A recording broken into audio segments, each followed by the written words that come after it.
addi bilisummaa Oromoo ana qofaa yaada jiru hin qabu qabaatee sin beeku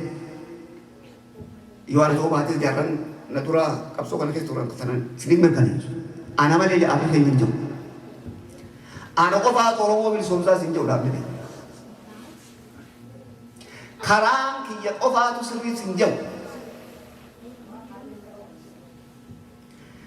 warri ana malee jedhu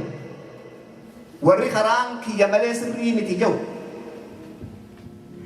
warri waan anjee fudhadhaa jedhu abbaa irreeti dida kafali kun abbaa irreeti kana taanee beeynee namuu bakka jiruu dhaabbachuu qabna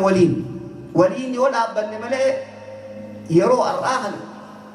haalli biyya san keessa jiruu fi haalli uummanni keenya keessa jiru ka dhaabni tokko yoo fedhe akka fedhe jabaa ta'e illee dhaabni tokko bakka takkaan ga'u miti namni bakka jiru bakka fedhe haa jiraatu biyya keessaa haa jiraatu arra haalli biyya san jijjiiramee jiraa beekaa karuma fedheen haa ta'u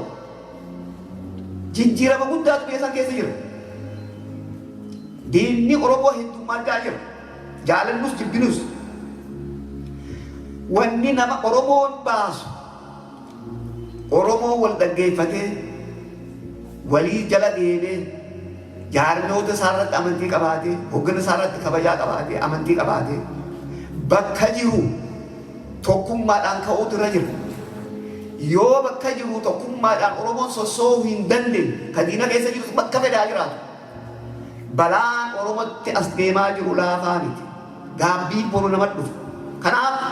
warra akkasiinis haa ta'u warra biraatiinis namuu bakka jiru waa hojjennu qabsoon uummataati ka waa murteessu uummata